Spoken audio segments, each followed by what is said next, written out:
Okay? Question number 8. What is our short and long-term vision with respect to a facility? What are the key barriers that we must remove to allow us to move into a permanent facility? Well, I'm sure all of you have wondered that.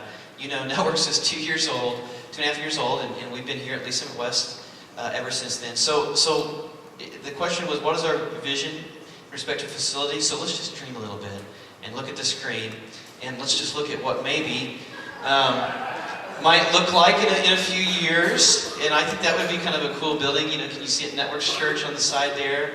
And then it would have a cool sanctuary. Go to the next picture. You know, where there'd be plenty of room. You know, some nice carpet, really comfy chairs with padding on them. Wouldn't that be cool to have that? You know, a sound system that worked really good.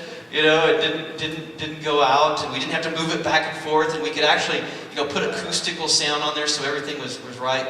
Huge video screens on there where when we do our sermon series with our videos, you know, we can dim the lights and bring them up, and I mean, that's awesome. And then something that would be dear to my heart would be this next picture, just a really nice coffee bar, you know, at the entrance where you come in. You know, it just looks really cool and inviting, you know, and you can sit down, and it's open all during the week, so you can go hang out, you know, and have coffee, and I can just sit there and just go.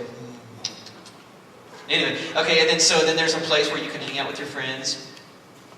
And then maybe we would want to make sure, go to the next picture, have something really cool for our kids. And really, probably this would be the most exciting thing to me, is have a really nice place for our kids that's just done up so well that they walk in and they're like, oh, you know, it's like Disney World. You know, they walk in and there's video games and there's cool stuff on the wall. And wouldn't it be cool, you know, if your kids were like, oh, I don't want to miss church. It's so much fun. I want to go. And they're like dragging you to church. I mean, wouldn't that be awesome? And then also for our youth, which would be the next picture, to have a really cool spot where, you know, they can turn the lights down, get the stuff going, and worship God and hang out, and maybe have some video games and stuff. And so that would be a little bit of vision as far as that goes. Okay, and then the second question, well, what are the key barriers that we must remove to move into a permanent facility? Well, really, there aren't really any barriers because God can remove those. But to be honest with you, really the only barrier is financial. And so I actually, you can grab these as you go, is I put out our bookkeeping for 2007, our income and expense, and you're welcome to take that and look over that. And we have an open book policy at our church to where you can see, this is your church, you can see where your money is going, you can see what it's being spent on, and that's the way that it is. And here's what we know is our monthly income at Networks is between $8,000 and $10,000. And we have done a lot of research. We do look at buildings. I'll be driving down the highway and I'll see one, and I'll go, and I'll call the number on the deal, and I find out about the same information every time. And then it would cost us to get into a building, whether like a storefront type building, or something that we could move into and kind of make it like, you know, a sanctuary and have a good kids room and a place for the adults and the youth. It would cost about $8,000 to $10,000 a month for rent and air conditioning, heating, by the time you get done with all that. So we could do it, but it would cost 100% of our budget to have a building. And so that means that I would have to get a full-time job, which would be bad for our sermons. And we would not be able to give any money to missionaries. We would not really be able to have anything extra for any type of ministry thing that we would do. And believe you me, that is not the picture of a healthy church. I'm going to give you the picture of a healthy church. And it's this right here, is you want a third of your budget going to facility, roughly a third of your budget going to ministry, and a third of your budget going to salary. That is the picture of a healthy church. And there's a lot of churches that have gotten excited about some cushy chairs, and they have forsaken that, and they really hurt because of it. And I'm telling you right here is we will be a healthy church. As long as I'm the pastor here, we're gonna do it that way. And so if you look at our budget, you can see the way it is we are right about in that category. We've got about a third. We have more on the ministry side than we do on salary or facility, and I think that's pretty cool. I think that's a very, very good thing. And so that kind of lets you know where we need to be before we can really start seriously thinking is really we need to make about 3 times more money than we do right now to be able to really start thinking about that. And so, well, how does that happen? Well, that happens whenever you guys feel like, hey, maybe if you are a member here but you're not giving, man, maybe I should do that. And God moves on your heart to do that. That's one way.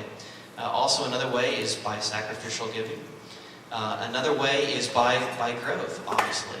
And that's one thing that we will do. And as the church grows, you will see that amount gets higher, and then we can start thinking about what we did. And this is something real interesting right here, is in the 2 years that we have been in existence, we have had about 6 different pastors come and visit our church. And I typically don't point them out. I know them. But this is so amazing, is they'll get a Sunday off, and what do? They come and spend it with us. Now, why do they do that? Number 1, they're probably just wanting to check it out. Number 2, I've built a relationship with them. And number 3, they know that this is a really cool church. And they want to check out what's going on. And yeah, I'm bragging a little bit.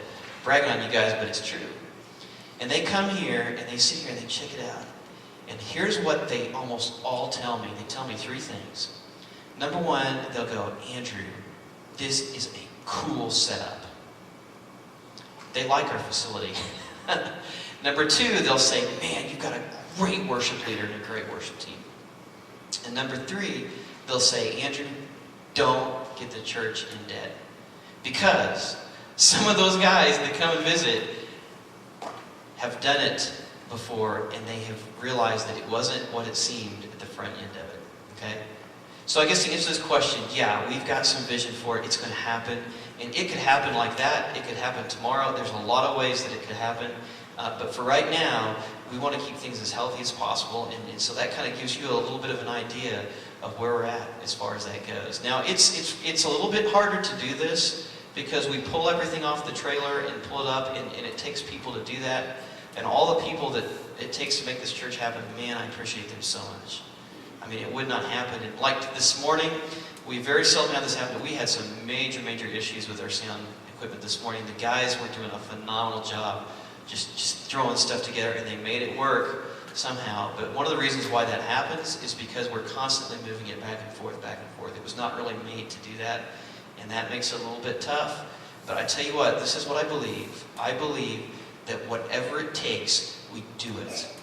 Because it is about us coming together and worshiping God. It is about us reaching and changing our community. We'll do whatever it takes. I will get here and I will move whatever piece of equipment, however heavy it is. I'll do it because I believe in it so much. And many of you do the same. And it takes that kind of sacrifice to make it happen. Okay? So